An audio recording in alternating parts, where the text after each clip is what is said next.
Wait, na-experience mo namang magpunta sa ganitong lugar? Oo, sanay ako dito. Yung ganito. Party-party. Bobby, stop. Ano ba ginagawa mo? May doubt na nagsasabi ka ng totoo. Sorry. Okay. Yung walang kasama yung tinatarget ng mga kriminal. Kaya kailangan natin maghiwalay dalawa.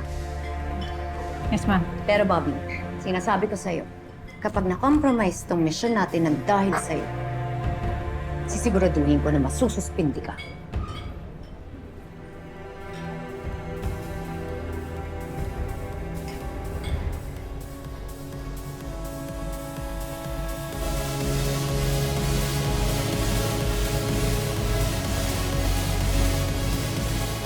Hindi po, tita. Daan na po kayo. Tita? Ikaw nga naka-shades ang dilim-dilim dito. Tita ka dyan. Ako kaya ngayon? Ay, sako, no?